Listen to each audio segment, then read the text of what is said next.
نحمدہ و نصلی علی رسولہ الکریم سبحانک لا علم لنا الا ما علمتنا۔ یہ مکتوب نمبر 69 کا کچھ حصہ پڑھیں گے انشاءاللہ۔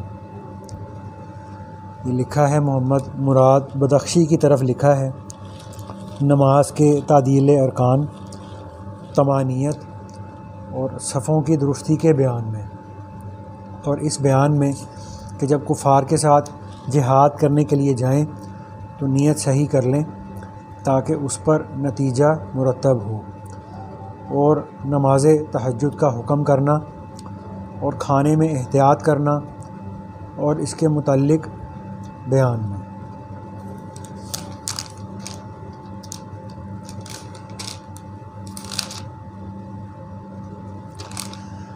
اس کا کچھ حصہ پڑھ لیتے ہیں۔ اس میں وہ مجدد صاحب رحمۃ اللہ علیہ فرماتے ہیں کہ دوسری نصیحت جو دوستوں کے لیے کی جاتی ہے وہ نماز تہجد کو اپنے اوپر لازم کرنا ہے۔ دوسری نصیحت جو دوستوں کے لیے کی جاتی ہے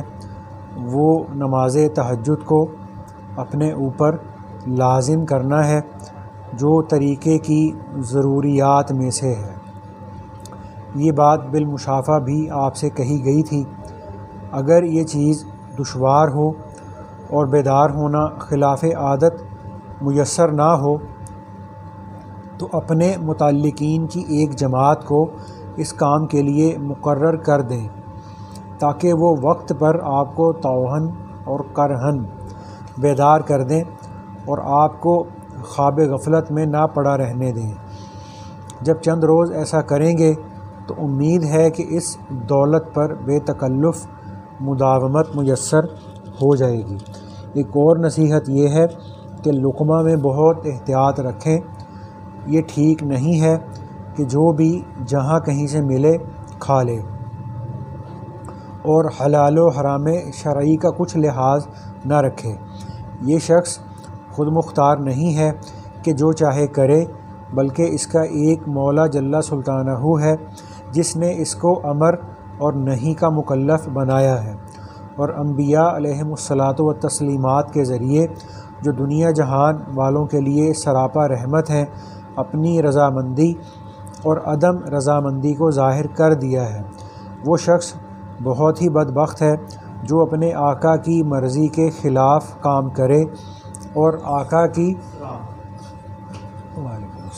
آقا کی اجازت کے بغیر اس کے ملک اور ملک میں تصرف کرے۔ بڑے شرم کی بات ہے کہ مجازی آقا کی رضامندی کی رعایت کرتے ہیں اور اس بارے میں کوئی دقیقہ فروغ گزاشت نہیں کرتے، اور مولا حقیقی نے تاکید اور مبالغہ کے ساتھ جن ناپسندیدہ کاموں سے منع کر دیا اور تنبیہ فرمائی ہے اس کی طرف کچھ توجہ نہیں کرتے کہ یہ اسلام ہے یا کفر۔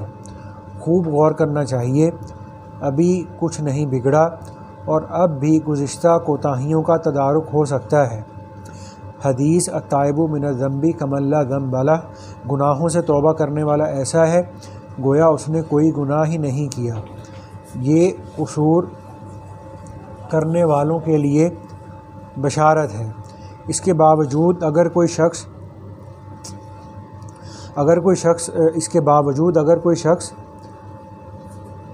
شخص گناہ پر اصرار کرے اور اس سے خوش ہو تو وہ منافق ہے۔ اس کا ظاہری اسلام اس کے عذاب اور عقاب کو دور نہیں کرے گا۔ زیادہ تاکید اور مبالغہ کیا کیا جائے، عقل مند کے لیے ایک اشارہ کافی ہے۔ دوسری بات یہ ہے کہ خوفناک مواقع میں اور اس جگہ جہاں دشمن کا غلبہ ہو، امن اور رفاہیت کے لیے سورت لی الافی قریش کا پڑھنا مجرب ہے۔ کم از کم 11 مرتبہ ہر دن اور ہر رات میں پڑھ لیا کریں۔ حدیث مصطفی علیہ وآلہ الصلاۃ والسلام میں وارد ہے کہ جو شخص کسی جگہ اترے اور یہ کلمات پڑھے، اعوذ بکلمات اللہ التامات کلیہا من شر ما خلق، میں پناہ مانگتا ہوں اللہ تعالیٰ کے تمام کلمات کے ذریعے ہر اس چیز کے شر سے جس کو اس نے پیدا کیا، تو وہاں سے کوچ کرنے تک کوئی چیز ضرر نہ پہنچائے گی۔ وسلام علی من اتبع الہدی۔ تو یہ جو صاحب جن کو خط لکھا تھا نا، یہ اس وقت میں نا مسلمانوں کی فوج کی طرف سے جہاد وغیرہ کے لیے گئے ہوئے تھے، تو اس لیے ان کو یہ فرمایا تھا کہ جس جگہ پہ کوئی دشمن وغیرہ کا خوف ہو تو اس جگہ پہ نا سورۃ لی الافی قریش 11 دفعہ بندہ صبح کو پڑھ لے، پھر شام کو بھی پڑھ لے۔ اور دوسری جو اس خط میں جو تاکید تھی وہ تہجد کی نماز کی تھی۔ اصل میں اب رمضان ختم ہو گیا ہے، اور رمضان کے مہینے میں جہاں بہت سارے نیک اعمال انسان کے لیے آسان ہو جاتے ہیں، اور سارا سال مطلب جن کی جو ہے نا وہ نئی پابندی ہو پاتی نا، لیکن رمضان میں آسانی ہو جاتی ہے، ان میں تہجد کی نماز ہوتی ہے۔ تو اصل میں انسان کی خوبی، کمال، کامیابی، استقامت، بزرگی، ولایت، روحانیت وہ یہی ہے کہ انسان باقی 11 مہینے بھی نا تہجد کا نا اہتمام کرنے والا بن جائے۔ اور یہ جو تہجد کی نماز ہے یہ اپنی ذات کے اندر بہت بڑا مجاہدہ ہے۔ جیسے ایک صاحب ہوں، وہ بہت زیادہ قرآن پڑھتے ہیں مثال کے طور پر، تو ان کو مسجد والے بھی دیکھ رہے ہوتے ہیں، گھر والوں کو بھی پتہ ہوتا ہے کہ جی ماشاءاللہ بڑا قرآن پڑھتے ہیں، ٹھیک ہے۔ یا جو اور کئی قسم کے جو لوگ مجاہدے کرنا شروع کر دیں، کم کھانا شروع کر دیں، کم سونا شروع کر دیں، یا اور کوئی بھی مجاہدے شروع کر دیں، تو وہ لوگوں کے علم کے اندر ہوتے ہیں۔ اگر گھر والوں سے باہر کے علم میں نہ ہوں تو گھر والوں کو ضرور پتہ لگ جاتا ہے کہ جی بڑی مجاہدانہ زندگی گزاری جا رہی ہے۔ لیکن یہ جو تہجد کی نماز کی استقامت ہوتی ہے، یہ ایسا مجاہدہ ہوتا ہے کہ اکثر اوقات نا کمرے میں جو ساتھ سویا ہوا ہوتا ہے نا بندے کے، اس کو بھی پتہ نہیں چلتا، کیونکہ یہ تہجد کا جو وقت ہوتا ہے یہ ایسا ہوتا ہے کہ اگر ہسپتال میں بھی چلے جائیں نا تو ساری رات جو لوگ بیچارے اپنے بیماری کی وجہ سے، تکلیف کی وجہ سے کراہتے رہیں گے، تڑپتے رہیں گے، بیچارے پریشانی سے بلبلاتے رہیں گے، لیکن جب تہجد کا وقت شروع ہو جاتا ہے نا، رات کے 2-3 بج جاتے ہیں، تو وہ بھی بیچارے پتہ نہیں رات کو وہ کرا کے تھک جاتے ہیں، وہ سو جاتے ہیں۔ جو تہجد کا وقت ہوتا ہے اس میں یعنی انسان پر لازمی طور پہ جو ہوتا ہے نا وہ انسان غفلت کا شکار ہو جاتا ہے۔ تو یہ تہجد کی نماز ایسی چیز ہوتی ہے کہ اور اس میں اتنا اخلاص ہوتا ہے، اس مجاہدے کے اندر، اس عمل کی پابندی کے اندر اتنا اخلاص ہوتا ہے کہ انسان کے ساتھ کئی سال رہنے والوں کو بھی نہیں پتہ لگتا۔ بعض دفعہ ایسا بھی ہو جاتا ہے کہ یہ تہجد پڑھتا ہے۔ اس لیے جو ہمارے جیسے مجدد صاحب رحمۃ اللہ علیہ نے یہ خط میں لکھا ہوا تھا نا کہ جو تہجد کی نماز ہے وہ اس راستے کی، یعنی یہ جو اللہ کی محبت کو، معرفت کو اور اخلاص کو اور تزکیے کی محنت کو جو حاصل کرنے کا راستہ ہے، اس راستے کی ضروریات میں سے ہے۔ تو ضرورت کا مطلب وہ ہوتا ہے کہ جو چیز انسان کو نہ ملے تو اس کے نہ حاصل ہونے سے ضرر ہو، نقصان ہو۔ تو جیسے مجدد صاحب رحمۃ اللہ فرماتے ہیں کہ تہجد کی نماز کو اپنے اوپر لازم کر لیں۔ اٹھنے میں مشکل ہوتی ہے تو کسی کے ذمے لگا کہ وہ آپ کو جیسے بھی ہو وہ آپ کو اٹھا دے۔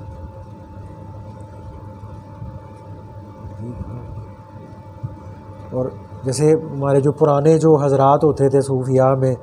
وہ اپنے جو تھا نا وہ نفس امارہ کی اصلاح کے لیے بڑے لمبے چوڑے مجاہدے کیا کرتے تھے، ستو پھانکا کرتے تھے، خشک روٹی کھایا کرتے تھے، اور اپنے آپ کو راتوں کو جگا کے علاج کے طور پہ، جیسے جسمانی علاج کرانا ہو تو ڈاکٹر کتنی حلال طیب پاکیزہ چیزیں چھڑا دیتے ہیں، لیکن ان پاکیزہ حلال طیب چیزوں کے چھوڑنے پر کوئی بھی کہیں سے کوئی فتویٰ نہیں تلاش کر کے لاتا کہ جی یہ کیسا علاج ہے کہ جی سیب کھانا چھڑا دیا، موسمی کھانے چھڑا دیے، تربوز کھانا چھڑا دیا، کیلے کھانے چھڑا دیے، ملک شیک پینا، یہ کیسا علاج ہے تمہیں، اس پہ فتویٰ تلاش کرو، فتویٰ لاؤ کہیں سے، کوئی نہیں لاتا۔ سب سمجھتے ہیں کہ یہ ایک چیز کو جو اختیار کیا گیا علاج کے طور پہ کیا گیا ہے، جب معدہ ٹھیک ہو جائے گا یا اور بیماریاں ٹھیک ہو جائیں گی تو پھر یہ ساری چیزیں استعمال کی جائیں گی۔ تو اسی طرح سے جو ہمارے بعض حضرات جو ہوتے ہیں نا، وہ جو جب ہمارے سامنے ان کے اس طرح کے مجاہدے آ جاتے ہیں تو اس میں نا یہ بات ذہن میں رکھنے کی ہوتی ہے کہ بعض لوگوں کے بارے میں سنتے ہیں نا کہ جی وہ عجیب و غریب قسم کے مجاہدے کر رہے ہیں، 1 سال سے روزے رکھ رہے ہیں، ٹھیک ہے نا، اور کافی ساری اس طرح کی جو مجاہدوں والی چیزیں ملتی ہیں، جس کی وجہ سے نا جو ہمارے آج کل بہت سارے لوگ ہوتے ہیں ان کو اعتراض کا دروازہ کھول لیتے ہیں ان پہ۔ تو اس میں یہ بات ہوتی ہے کہ وہ جو ان کا جو نفس کی تہذیب اور تربیت کے لیے انہوں نے جو اپنے آپ کو مادی چیزوں سے، مادی لذتوں سے، کھانے پینے سے، سونے سے جو اپنے آپ کو قصداً دور کر لیا تھا نا، وہ ساری زندگی کے لیے نہیں تھا، وہ ان کی زندگی کا کچھ ایک مخصوص حصہ تھا۔ اب اللہ نہ کرے جس کو کرونا ہو جائے آج کے دور میں، تو کیا اس کو ساری زندگی کے لیے آئسولیشن میں ڈال دیتے ہیں یا کچھ عرصے کے لیے ڈالتے ہیں؟ کچھ عرصے کے لیے ڈال دیتے ہیں، ساری زندگی کے لیے نہیں ڈالا جاتا اس کو۔ تو ہم جب پرانے حضرات کے اس طرح کے واقعات سن لیتے ہیں نا تو فوراً ہمارے ذہن میں آتا ہے کس حدیث میں لکھا ہے، کس صحابی سے ثابت ہے نا، کس تابعی نے ایسا کیا تھا۔ وہ مستقل نہیں تھا، وہ ساری زندگی نہیں تھا، وہ زندگی کا ایک مخصوص حصہ تھا نا۔ جیسے ہم نے کوئی وہ بات نہیں کدھر سے کدھر کو چلے گی، باکسنگ کا کوئی پلیئر ہم نے تیار کرنا ہے مثال کے طور پہ، ٹھیک ہے، یا ہم نے جو ہے نا وہ اولمپکس میں بھیجنے کے لیے کوئی ایتھلیٹ تیار کرنا ہے، تو اس کا سونے جاگنے کی ترتیب، اس کے کھانے پینے کی ترتیب، اس کے آرام کرنے کی ترتیب، ٹھیک ہے نا، اور اس کی جو دنیاوی جتنے بھی معاملات ہیں نا، ان ساری چیزوں کی ترتیب عام لوگوں سے 100% الگ ہو جاتی ہے۔ بڑا دھیان سے کھاتا ہے، دھیان سے بیٹھتا ہے، دھیان سے وہ سوتا ہے، تو وہ کیوں کرتا ہے؟ اس کو پتہ ہے کہ یار میں اپنے آپ کو تیار کر رہا ہوں اور میں یہ جس ٹریننگ کے فیز میں سے گزر رہا ہوں یہ کچھ عرصے کے لیے ہے، یہ ہمیشہ کے لیے نہیں ہے، ٹھیک ہے نا۔ تو اسی طرح سے یہ جو ہمارے حضرات کے جتنے یہ مجاہدے ہم سنتے ہیں نا، وہ ساری زندگی کے لیے نہیں تھے۔ اب یہ کس حدیث میں لکھا ہے؟ تو آج کرونا کے آنے کی برکت سے نا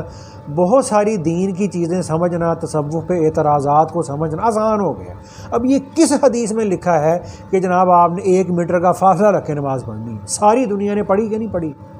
سارے مسلکوں نے پڑھی کہ نہیں پڑھی؟ جو تصوف پر، صوفیاء پر، تصوف کے سبقوں پر جو اعتراضات کے سب سے بڑے دائی ہیں اس دنیا کے اندر، انہوں نے پڑھی کہ یہ کس حدیث میں لکھا ہے بھائی؟ کہاں سے ثابت کیا ہے؟ اور پوری دنیا کے اندر جو جس جگہ پہ جو ہے نا، وہ جس جگہ سے جو ہے نا وہ اعتراضات کیے، وہاں 10 تراویحیں ہو رہی ہیں، یہ کس حدیث میں لکھا ہے بھائی؟ پچھلے سال میں 10 تراویحیں ہوئی حرم میں، ٹھیک ہے، اس سال میں 10، یہ کس حدیث میں لکھا ہے؟ تو کیا کہا جائے گا؟ یہ وہ ایک حالات ایسے بن گئے تھے تو جس کی وجہ سے ہم نے نا عارضی طور پر اس چیز کو اختیار کیا ہے۔ تو اسی طرح سے جو ہمارے جو مدارس کا جو 8 سال کا جو نصاب ہے، یہ کسی حدیث میں نہیں لکھا ہوا، ٹھیک ہے۔ اور اسی طرح سے جی یہ اس کی جو کتابیں ہیں، پہلے سال میں یہ پڑھنی ہے، چوتھے سال میں یہ پڑھنی ہے، چھٹے سال میں یہ پڑھنی، یہ کسی حدیث میں نہیں لکھا ہوا، ٹھیک ہے۔ اسی طرح سے ہمارا جو جماعت کا جتنا نصاب ہے، 4 ماہ لگانے ہیں، 10 دن لگانے ہیں، سال کے بعد اجتماع پہ جانا ہے، یہ کس حدیث میں نہیں لکھا ہوا ہے نا۔ یہ وقتی طور پر ان چیزوں کو اس زمانے کے حالات کے اعتبار سے اختیار کیا گیا، اور یہ دیکھا گیا کہ جب ہم نے علم کے اعتبار سے، تبلیغ کے اعتبار سے، تصوف کے اعتبار سے یا دین کے کسی بھی اور شعبے کے اعتبار سے جب ہم نے اس ترتیب کو اختیار کیا تو اس ترتیب کو اختیار کرنے سے دین کے اس شعبے کو تقویت ملی، لوگوں کو فائدہ ہوا، اس لیے اس ترتیب کو دین کے ہر شعبے میں اختیار کر لیا گیا۔ تو بھائی کرونا کی برکت سے میں ایک دن سوچ رہا تھا کہ جتنے لوگ ہمارے اوپر اعتراض کرتے ہیں کہ جی اب یہ نماز پڑھنا بھی کہیں نہیں لکھا ہوا اس طرح سے، سوشل ڈسٹینس کا رکھنا بھی کہیں نہیں لکھا ہوا کسی بھی حدیث میں، کسی ضعیف حدیث میں بھی نہیں لکھا ہوا، تو اس لیے یہ چیزیں یہ سمجھنے کی یہ ہوتی ہیں کہ یہ عارضی طور پہ نا ہمارے بزرگوں نے اس کو اختیار کیا تھا. جیسے ابھی جو جسمانی بیماری کی وجہ سے ڈاکٹر بہت ساری چیزیں چھڑا دیتے ہیں، ٹھیک ہے نا، پھر آہستہ آہستہ واپس ان کی طرف لے آتے ہیں، تو وہ ساری زندگی کے لیے نہیں چھڑائی جاتی. تو اسی طرح سے ہمارے حضرات کے بھی جو مجاہدے تھے نا، صوفیاء کے بھی جو مجاہدے تھے، ان کو پڑھ کر، ان کو سن کر جو ایک اعتدال والا جو راستہ ہے نا وہ اختیار کرنا چاہیے، اور وہ یہ تھا کہ ان کے یہ مجاہدے کچھ مخصوص عرصے کے لیے تھے، یہ ہمیشہ کے لیے نہیں تھے. تو اس لیے جو ہمارے سلسلے کے بھی جو مجاہدے وغیرہ ہیں نا، تو اس میں ہمارے مجدد صاحب رحمۃ اللہ علیہ نے جو تہجد کی نماز ہے، تو جو پہلے سلسلوں میں جو لوگ اپنے نفس امارہ کی تزکیے کے لیے، اصلاح کے لیے جو راستے اختیار کرتے تھے، تو ہمارے مجدد صاحب رحمۃ اللہ علیہ نے فرمایا کہ بھائی اب چونکہ جو دور ہے وہ بہت زیادہ انحطاط کا آ گیا، لوگوں کے اندر استعداد صلاحیت وہ نہیں رہی، تو مجدد صاحب رحمۃ اللہ علیہ نے اپنے سلسلے کے اندر پھر نفس کی تہذیب اور اس کی اصلاح کے لیے فرمایا کہ تہجد کی جو نماز کی پابندی ہے، یہ انسان کے نفس کے اوپر سارے اعمال سے زیادہ دشوار اور مشکل ہوتی ہے، کہ اس وقت میں دیکھنے والا کوئی نہیں ہوتا، کسی کو پتہ نہیں چل رہا ہوتا.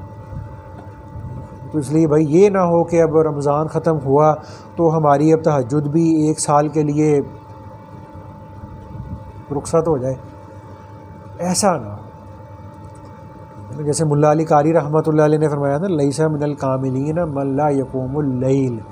کہ دنیا میں اس وقت تک کوئی بھی اللہ کا کامل ولی نہیں بن سکتا جب تک وہ تہجد کی پابندی نہ کرے. جیسے ہمارے خواجہ خان محمد صاحب رحمۃ اللہ علیہ کے جو شیخ تھے نا، مولانا عبداللہ صاحب رحمۃ اللہ علیہ، وہ اکثر نا مطلب اپنی خانقاہ سراجیہ میں جب ہوتے تھے تو یہ بات فرمایا کرتے تھے کہ ہو صوفی اور تہجد نہ پڑھے، ہو صوفی اور تہجد نہ پڑھے. اس لیے اس چیز کو نا ہمیں اختیار کرنا ہے، اس کی برکت سے انسان کے نفس کی بہت زیادہ جو ہے نا وہ اصلاح ہوتی ہے. صحیح ہے نا بھائی. اور پھر ہمارے جو احمد خان صاحب رحمۃ اللہ علیہ کے حالات میں آتا ہے، اللہ تعالیٰ ہمیں بھی عمل کی توفیق دے، بس ان کے حالات میں یہ آتا ہے کہ وہ جب تہجد کی نماز پڑھتے تھے تو تہجد کے نفلوں میں ہر روز 41 دفعہ سورۃ یاسین پڑھا کرتے تھے، 41 دفعہ. اب یہ الگ بات ہے، ہم سوچنے بیٹھ جاتے ہیں وہ 1:30 بجے اٹھتے ہونے ہیں، وہ 2 بجے اٹھتے ہونے ہیں، وہ 2:30 بجے اٹھتے ہونے ہیں. تو یہ چیز یہ ایک اللہ کا ایک نظام ہوتا ہے، ٹھیک ہے نا، کہ اللہ تعالیٰ نا پھر وہ ایک وقت میں برکت دے دیتے ہیں، صحت میں برکت دے دیتے ہیں، پڑھنے میں برکت دے دیتے ہیں. تو وہ ایک اللہ کا الگ نظام ہوتا ہے. تو وہ پھر فرمایا کرتے تھے کہ دیکھو بھائی جب 3 دل اکٹھے ہو جاتے ہیں نا تو روحانی ترقی کی رفتار بڑھ جاتی ہے. فرماتے تھے کہ جو سورۃ یاسین ہے یہ قرآن پاک کا دل ہے، ٹھیک ہے، اور جو تہجد کا وقت ہے یہ رات کا دل ہے، اور تیسرا پھر مومن بندے کا دل. فرماتے تھے جب یہ 3 دل اکٹھے ہو جاتے ہیں تو روحانی ترقی کی رفتار بڑھ جاتی ہے، تیز ہو جاتی ہے. تو اس لیے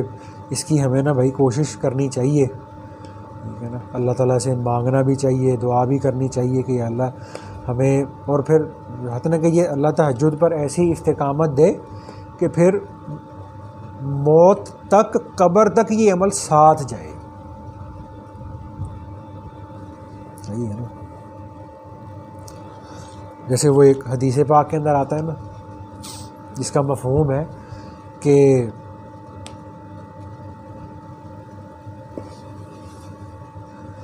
رمضان کے روزوں کے بعد سب سے افضل روزے محرم کے ہیں، اور 5 نمازوں کے بعد سب سے افضل نماز تہجد کی نماز ہے۔ اور پھر ایک اور حدیث میں آتا ہے، آپ صلی اللہ علیہ وسلم نے یہ فرمایا جن کا مفہوم ہے کہ جب قیامت کا دن ہوگا تو حساب کتاب شروع ہونے سے پہلے اللہ تعالیٰ کی طرف سے یہ آواز دی جائے گی، کہاں ہیں وہ لوگ جن کے پہلو رات کو اپنے بستر سے جدا رہتے تھے، یعنی اس کا مطلب رات کو جو تہجد کی نماز کے لیے اٹھا کرتے تھے۔ تو حدیث میں آتا ہے، اب وہ حدیث میں اس سے پہلے 2 قسم کے لوگ اور ہیں، تو وہ میں نے جس کتاب میں پڑھی تھی اس میں صرف یہی ایک لکھے ہوئے تھے، لیکن اس سے پہلے 2 اور ہیں۔ تو جو تہجد والا جو سوال کیا آواز لگائی جائے گی یہ تیسرے نمبر پہ لگائی جائے گی۔ تو جب پہلے نمبر والوں کو اٹھایا جائے گا، یعنی آواز لگے گی کہ یہ لوگ کھڑے ہو جائیں، تو کافی سارے لوگ وہ اس میں کھڑے ہو جائیں گے، ان کو بغیر حساب کتاب کے جنت میں داخل کر دیا جائے گا۔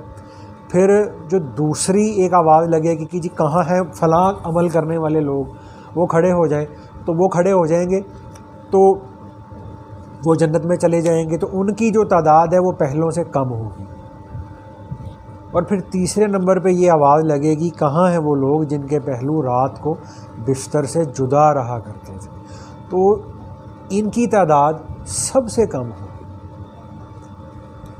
تو پھر یہ بھی جب جنت کے اندر بغیر حساب کتاب کے چلے جائیں گے، اس کے بعد پھر باقی لوگوں کا حساب شروع ہوگا۔ اور ایک اور حدیث کے اندر آتا ہے جس کا مفہوم ہے کہ اللہ کے نبی صلی اللہ علیہ وسلم نے یہ فرمایا، جس کا مفہوم تھا کہ جنت کے اندر ایسے محل ہیں کہ جن کے اندر سے باہر نظر آتا ہے اور باہر سے اندر نظر آتا ہے، یعنی جس کو پتہ نا شیش محل کہہ لیتے ہیں، شیشے کے بنے ہوئے۔ تو فرمایا کہ جنت کے اندر ایسے محل ہیں جن کے اندر سے باہر نظر آتا ہے، باہر سے اندر نظر آتا ہے۔ تو ایک صحابی تھے حضرت ابو موسیٰ اشعری رضی اللہ تعالیٰ عنہ، انہوں نے پوچھا یا رسول اللہ یہ کن لوگوں کو ملیں گے؟ تو آپ صلی اللہ علیہ وسلم نے یہ فرمایا جس کا مفہوم تھا کہ یہ جنت کے شیشے کے بنے ہوئے محل ان لوگوں کے لیے ہے جو لوگوں کو کھانا کھلائیں اور رات کو اٹھ کر تہجد پڑھیں۔ ایسے ایک اور صحابی تھے حضرت عبداللہ بن سلام رضی اللہ تعالیٰ عنہ، تو یہ فرماتے ہیں کہ میں جب مدینہ منورہ آیا تو اس وقت میں اللہ کے نبی صلی اللہ علیہ وسلم بھی مکہ مکرمہ سے ہجرت کر کے مدینہ منورہ تشریف لا چکے تھے، اور مدینہ منورہ تشریف لانے کے بعد فرماتے تھے کہ میں جب آپ صلی اللہ علیہ وسلم کی خدمت میں حاضر ہوا تو اللہ کے نبی صلی اللہ علیہ وسلم کے جو الفاظ میرے کانوں میں سب سے پہلے پڑے تھے وہ یہ تھے کہ لوگوں کو کھانا کھلایا کرو، رشتہ داروں کے ساتھ صلہ رحمی کیا کرو، سلام کو عام کرو، اور رات کو اٹھ کے تہجد پڑھو جس وقت میں لوگ سو رہے ہوں، سلامتی کے ساتھ جنت میں داخل ہو جاؤ گے۔ ٹھیک ہے نا بھائی؟ تو ایسے ہی اللہ کے نبی صلی اللہ علیہ وسلم نے ایک اور موقع پہ یہ فرمایا جس کا مفہوم تھا کہ ایک دفعہ جبرائیل علیہ السلام میرے پاس آئے، تو انہوں نے مجھے کہا اے محمد صلی اللہ علیہ وسلم آپ جتنا بھی اس دنیا میں رہ لیں ایک دن آپ کو اس دنیا سے پردہ فرمانا ہے، اور آپ جیسا بھی اس دنیا کے اندر عمل کر لیں آپ کو اس عمل کا بدلہ اور اجر دیا جائے گا، اور اس دنیا کے اندر آپ جس سے بھی محبت کر لیں ایک دن آپ اس سے جدا کر دیے جائیں گے۔ اور پھر فرمایا، کیا فرمایا؟ پھر یہ فرمایا کہ مومن کی عزت لوگوں سے استغنا میں ہے اور مومن کی شرافت تہجد کی نماز پڑھنے میں۔ تو ایسے ہی ایک اور حدیث میں آتا ہے جس کا مفہوم ہے کہ جب انسان رات کو سوتا ہے تو شیطان انسان کی گدی پر آ کر 3 گرے لگا دیتا ہے۔ تو وہ پہلی گرہ لگاتا ہے، تو پہلی گرہ لگاتے ہوئے وہ کہتا ہے علیک لیل طویل فرقد، رات بہت لمبی ہے سوتے رہو۔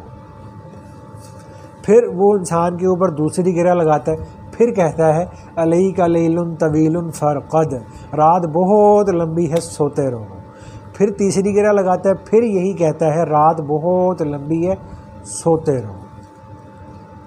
اور فرمایا کہ پھر جب آدمی صبح کو اٹھتا ہے اور صبح اٹھ کر اللہ کا ذکر کرتا ہے، اللہ کا نام لیتا ہے، تو شیطان کی لگائی ہوئی پہلی گرہ کھل جاتی ہے۔ پھر جب اٹھ کے وضو کرتا ہے تو شیطان کی لگائی ہوئی دوسری گرہ کھل جاتی ہے۔ پھر جب اٹھ کے تہجد کی نماز پڑھ لیتا ہے تو شیطان کی لگائی ہوئی تیسری گرہ بھی کھل جاتی ہے۔ تو ایسی ایک اور حدیث کے اندر آتا ہے کہ اللہ کے نبی صلی اللہ علیہ وسلم کے سامنے ایک شخص کا ذکر کیا گیا جو رات کو اٹھ کر تہجد نہیں پڑھتا۔ تو آپ صلی اللہ علیہ وسلم نے یہ فرمایا جس کا مفہوم تھا کہ وہ جو رات کو اٹھ کے تہجد نہیں پڑھتا تو شیطان نے اس کے کان میں پیشاب کر دیا ہے۔ اس حدیث سے محدثین یہ فرماتے ہیں کہ اس کی 1-2 مطلب ہو سکتے ہیں کہ ایک تو اس کا مطلب یہ ہے کہ واقعی میں انسان کا جو کان ہے وہ شیطان کی پیشاب گاہ بن جاتا ہو اور وہ اس میں پیشاب کر دیتا ہو۔ یہ کوئی اللہ کی ذات سے بعید نہیں ہے کہ ایسا ہو بھی جاتا ہو۔ اور محدثین فرماتے ہیں کہ دوسرا اس کا مطلب یہ ہے کہ انسان کے اوپر شیطان کا جو تسلط اور قبضہ ہے نا وہ طاری ہو جاتا ہے۔ الحمدللہ ٹھیک ہے نا۔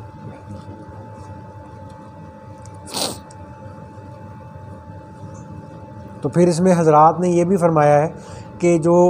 شیطان کے کان میں جو پیشاب کرنے کی جو بات فرمائی گئی ہے نا اس کا مطلب یا اس کی وجہ یہ بھی ہو جاتی ہے کہ انسان جب رات کو سوتا ہے تو جب صبح اٹھتا ہے تو اس کے کان میں جو آواز پڑتی ہے نا تو کان میں آواز پڑنے کی وجہ سے انسان اٹھا کرتا ہے۔ کسی بھی چیز کی انسان کو آواز آتی ہے تو وہ اٹھ جاتا ہے۔ تو جب انسان کے کان میں شیطان کر دیتا ہے پیشاب تو اللہ کے ذکر کی آواز، اذان کی آواز یا اور جو خیر کی آواز ہوتی ہے نا تو وہ اس کی نجاست اور گندگی کی وجہ سے کان میں داخل ہی نہیں ہوتی۔ تو اس لیے سستی کی وجہ یہ بھی ہو جاتی ہے۔ اس لیے اللہ کرے ہمیں اس پہ استقامت ہو جائے۔ تو پتہ نا مولانا جو تھے نا شیخ الہند مولانا محمود حسن رحمۃ اللہ علیہ، تو ان کو جب انگریز نے مالٹا کی جیل میں قید کر دیا تھا ان کے تحریکیں وغیرہ چلانے کی وجہ سے، تو ان کے ساتھ ان کے جو مولانا حسین احمد مدنی رحمۃ اللہ علیہ بھی انہی کے ساتھ تھے، بلکہ حسین احمد مدنی رحمۃ اللہ علیہ وغیرہ جو تھے نا انہوں نے ان کی گرفتاری کا حکم نہیں تھا، نہ ان کو آرڈر دیا گیا تھا گرفتار کرنے کا، لیکن انہوں نے اپنے شیخ اور اپنے استاد کی خدمت کی نیت سے نا اپنے آپ کو گرفتاری کے لیے پیش کر دیا تھا۔ تو یہ بھی چلے گئے ان کے ساتھ ہی پھر مالٹا کی جیل میں۔ تو اس علاقے کے اندر سردی بھی بہت زیادہ ہوتی تھی، تو وہ مختلف ان کو سزائیں دیتے تھے، ان کو جو ہے نا وہ تکلیفوں سے گزارتے تھے کہ تم ہماری بات مان لو اور ہماری حمایت کا اعلان کر دو تو یہ ساری مصیبتیں ختم ہو جائیں گی، مراعات بھی ملیں گی، پروٹوکول بھی ملے گا۔ تو یہ مانتے نہیں تھے۔ تو جب ہو گیا نا مولانا محمود حسن صاحب رحمۃ اللہ علیہ کا انتقال، تو جب ان کو دیا گیا غسل، تو جب غسل دیا گیا تو غسل دینے والوں نے دیکھا کہ حضرت شیخ الہند رحمۃ اللہ علیہ کی جو کمر تھی نا وہ اس طرح سے جھلسی ہوئی تھی جس طرح سے نا حضرت خباب رضی اللہ تعالیٰ عنہ کو جب وہ آگ کے انگاروں پہ لٹایا جاتا تھا نا، تو جو ان کی کمر کی کیفیت اور حال ہو چکا تھا اس میں گڑھے پڑے ہوئے تھے. تو لوگوں نے دیکھا کہ حضرت شیخ الہند رحمۃ اللہ علیہ کی بھی جو کمر تھی نا اس کے اندر بھی اسی طرح سے گڑھے سے پڑے ہوئے تھے. تو کسی نے پھر حضرت حسین احمد مدنی رحمۃ اللہ علیہ سے پوچھا کہ حضرت آپ تو ساری زندگی ان کے ساتھ رہے ہیں، تو یہ آپ بتائیں کہ یہ کیا معاملہ ہوا ہوگا. تو حضرت مدنی رحمۃ اللہ علیہ نے فرمایا کہ بھئی ہمارے جو استاد تھے نا حضرت شیخ الہند رحمۃ اللہ علیہ، تو انہوں نے تو ہم سے یہ عہد لیا تھا کہ بھئی جب تک میں زندہ ہوں تو اس چیز کو نا تم نے لوگوں کو پتہ نہیں لگنے دینا. تو کہتے ہوا یہ تھا کہ ایک دفعہ انگریزوں نے ان کو سزا کے طور پر ایسے ہی انگاروں کا زمین پہ نا فرش بچھا کر ان کی قمیض اور کرتا وغیرہ اتار کرنا ان کو کئی گھنٹے تک اس جلتے ہوئے انگاروں پہ لٹایا رکھا تھا کہ ہماری بات مان لو، اپنے موقف میں لچک پیدا کر لو. تو کہتے خیر وہ اس مشقت میں سے گزرے، لیکن انہوں نے ان کی بات کو تسلیم نہیں کیا. تو خیر انہوں نے پھر ان کو اٹھا کے پھر دوبارہ سے اسی قید خانے میں ڈال دیا. تو حضرت مدنی رحمۃ اللہ علیہ فرماتے تھے کہ میں نے کہا کہ حضرت شریعت کا مسئلہ ہے، دین کا مسئلہ ہے کہ اگر آپ اپنی جان بچانے کے لیے کوئی ذو معنی جملہ کہہ دیں تو اس کی گنجائش ہوتی ہے. یعنی اگر آپ کوئی ایسا جملہ کہہ دیں جس کے 2-3 مطلب نکلتے ہوں، تو جان بچانے کے طور پہ ایسا جملہ کہنے کی اجازت ہوتی ہے. تو آپ بھی ایسا جملہ استعمال کیوں نہیں کر لیتے؟ تو انہوں نے فرمایا تھا کہ حسین احمد کیسی باتیں کرتے ہو، تو میں بیٹا ہوں، روحانی بیٹا ہوں بلال حبشی رضی اللہ تعالیٰ عنہ کا، میں روحانی بیٹا ہوں حضرت خباب رضی اللہ تعالیٰ عنہ کا، میں روحانی بیٹا ہوں حضرت خبیب رضی اللہ تعالیٰ عنہ کا، میں روحانی بیٹا ہوں امام مالک رحمۃ اللہ علیہ کا، میں روحانی بیٹا ہوں امام ابو حنیفہ رحمۃ اللہ علیہ کا، میں روحانی بیٹا ہوں شاہ ولی اللہ رحمۃ اللہ علیہ کا. تو ان لوگوں کی زندگیاں پڑھ کے دیکھو کہ ان لوگوں نے دین کی خاطر، حق کی خاطر، اللہ کی رضا کی خاطر کتنی بڑی بڑی قربانیاں جو ہے نا دی، لیکن اپنے موقف سے پیچھے نہیں ہٹے. تو اس میں بات کرنے کا جو مقصد تھا وہ یہ تھا کہ حضرت حسین احمد مدنی رحمۃ اللہ علیہ فرماتے تھے کہ وہ جن دنوں میں حضرت شیخ الہند رحمۃ اللہ علیہ کو آگ کے انگاروں پہ سارا دن لٹایا جاتا تھا، جو بات کرنے والی یہ ہے. ہم بڑے فخر سے حضرت شیخ الہند کانفرنس، ٹھیک ہے نا، حضرت شیخ الہند ریفرنس اور حضرت شیخ الہند فلاں اور نہج شیخ الہند، ٹھیک ہے، مزاج شیخ الہند کانفرنس، ٹھیک ہے نا، فکر شیخ الہند کانفرنس، ٹھیک ہے نا. اس میں پتہ نہیں پہلی نماز کہاں گئی اور اس کانفرنس میں جو رات کے 2 بجے اگلی نماز کہاں گئی، یہ اللہ ہی جانتا ہے. تو حضرت مدنی رحمۃ اللہ علیہ فرماتے تھے کہ بات کرنے کی جو یہ تھی وہ یہ ہے کہ جن دنوں میں حضرت شیخ الہند رحمۃ اللہ علیہ کو آگ کے انگاروں پہ لٹایا جاتا تھا. اب بندہ ذرا تصور کر کے دیکھے، آگ کے انگاروں پہ لٹایا جاتا تھا نا، تو ان دنوں کے آگے جو تہجد کا، جو رات کی جو عبادت تھی، قرآن کی تلاوت تھی، ساری رات کی تہجد کا پڑھنا تھا، پھر ذکر بالجہر 2-2 3-3 گھنٹے کرنا تھا، ایک رات بھی اس کا ناغہ نہیں ہوا. ایک رات میں بندہ ذرا تصور کرے، اتنی استقامت. یہ ذرا فکر اختیار کرنے سے نہیں بندہ شیخ الہند بن جاتا.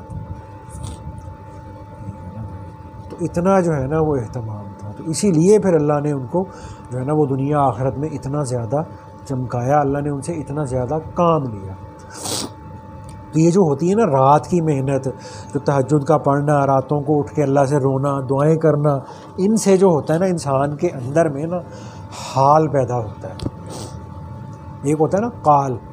ایک ہوتا ہے حال. تو ان چیزوں سے نا انسان کے اندر پیدا ہوتا ہے حال، اور جب وہ حال انسان کے اندر پیدا ہو جاتا ہے تو پھر اس کی برکت سے جو انسان دین کا کام کرتا ہے، تو جن لوگوں کو وہ حال حاصل نہیں ہے وہ اس کام کا عشر عشیر 10ویں کا 10واں حصہ بھی نہیں کر پاتے. ان کے کام میں برکت بھی ہوتی ہے اور ان کی برکت سے اللہ پھر کتنے لوگوں کو دین پہ لاتے ہیں, لوگوں کے دلوں کو اللہ زندہ کرتا ہے. جیسے میں آخری بات ہے نا کہ جیسے ہمارے تو تھے نا مولانا عبدالقدوس گنگوہی رحمۃ اللہ علیہ, یہ چشتیہ سلسلے کے حضرات میں سے تھے. تو ان کے ایک بیٹے تھے, ان کا نام تھا رکن الدین. وہ جب وہ اپنے وقت میں نا مدرسے سے پڑھ کے عالم وغیرہ بن کے آئے, تو یہ تو تھے تو کافی پرانے, یہ تو پڑھ کے آئے نا, تو جو خانقاہ کے جو تھے نا مرید وغیرہ, انہوں نے کہا کہ حضرت ماشاءاللہ صاحب زیادہ ہے, علم حاصل کر کے آیا ہے, تو چلیں کوئی اس کا کوئی بیان ہو جائے خانقاہ کے اندر. تو انہوں نے کہا ٹھیک ہے بھائی رکھ لیتے ہیں. تو بیان ہوا. تو اب جب بیان ہوا تو سارے لوگ بیان کے اندر سبحان اللہ سبحان اللہ ماشاء اللہ نعرہ تکبیر سبحان اللہ سبحان اللہ, ہر ادھر سے بھی آواز آ رہی, ادھر سے بھی آ رہی, ادھر سے بھی آ رہی, ادھر سے بھی آ رہی, ادھر سے بھی آ رہی. تو خیر وہ بیان ختم ہو گیا. اگلے دن اسی وقت میں جو تھے نا مولانا عبدالقدوس گنگوہی رحمۃ اللہ علیہ, انہوں نے فرمایا بھائی سب کو بلاؤ. سارے آ گئے, ممبر پہ بیٹھ گئے, فرمانے لگے رکن الدین کی ماں نے, یعنی بیٹے کا رکن الدین تھا, رکن الدین کی ماں نے کل کھیر بنائی تھی, ٹھنڈی ہونے کے لیے رکھی تھی, بلی آئی اور ساری کھیر کھا گئی. اب یہ جملے میں کہاں کوئی دینی بات ہے, کہاں کوئی قبر اشر کی بات ہے, کچھ بھی نہیں ہے. یہ جملہ انہوں نے بولا تھا, اور ساتھ میں اللہ نے ان کو جو اپنے سلسلہ چشتیہ کی جو ایک روحانی نسبت عطا کی ہوئی تھی نا, اس کی تھوڑی سی مطلب اس کو کہہ لیں کہ منتقل کیا سامنے بیٹھے ہوئے, جس کو ہم توجہ کہہ لیتے ہیں, تصرف کہہ لیتے ہیں, ٹھیک ہے نا. تو وہ جب تصرف ایک جملہ بولا ہے اور ساتھ میں وہ جو اللہ نے جو دیا ہوا تھا اس کو جب اگلوں پہ منتقل کیا ہے, تو اس میں لکھا ہے کہ کچھ لوگوں پہ ایسا حال طاری ہوا کہ وہ جو لوگ بیٹھے ہوئے تھے نا وہ اچھل کے دیوار سے لگے جا گئے,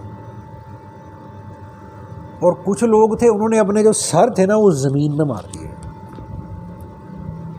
اور کچھ لوگ تھے انہوں نے وہیں بیٹھے بیٹھے نا ایسے کر کے نا اپنے وہ جو ان کے جو کپڑے تھے نا وہ ایسے کر کے چر چر کر کے اپنی قمیضیں پھاڑ دی. اور کچھ لوگ ان میں سے اٹھے, ان پہ حال طاری ہوا, وہ خانقاہ سے اٹھے اور جنگل میں جا کے درختوں میں ٹکرے مار دیں. تو خیر یہ شو بھی ختم ہو گیا. استغفر اللہ. تو خیر تیسرے دن انہوں نے نا پھر سب کو بٹھایا, ان کا سب کو پھر بلاؤ.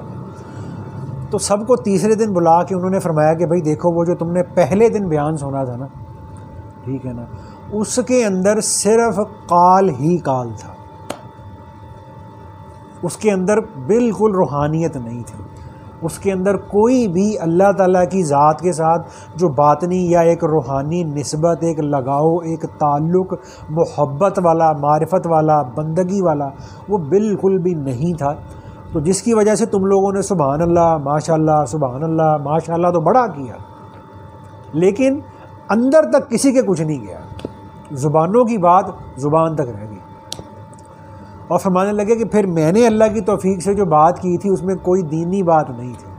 بات یہ تھی کہ جب میں نے وہ جملہ کہا تو اس وقت میں مجھے اپنے بزرگوں سے, اپنے بڑوں سے جو ایک روحانی نسبت حاصل ہوئی تھی, ٹھیک ہے نا, اس کا کچھ عکس میں نے تم لوگوں کے دل میں منتقل کیا. تو تم خود دیکھ لو اس کا تم پہ کیا اثر ہوا. تو مقصد ان کے بات کرنے کا یہ تھا کہ صرف انسان قال کو ہی سارا کچھ نہ سمجھے, باتوں کو ہی سارا کچھ نہ سمجھے, ٹھیک ہے نا. اس کے ساتھ ساتھ جب قال بھی ہو اور حال بھی ہو تو پھر وہ سونے پہ سہاگا ہوتا ہے. تو اس لیے یہ جو حال انسان کے اندر پیدا ہوتا ہے نا, اس حال کو اپنے اندر پیدا کرنے کے لیے اللہ نے ہمیں سب کو رات کے اعمال دیے, ٹھیک ہے نا بھائی. تو اس لیے مکتوب کے اندر بھی اسی کی تاکید تھی, بھائی اللہ کرے ہم سب کو اس کی توفیق مل جائے, اللہ تعالیٰ ہمیں اس پہ تہجد کی نماز پہ, رات کے اعمال پہ نا اللہ ہمیں استقامت عطا کر دے.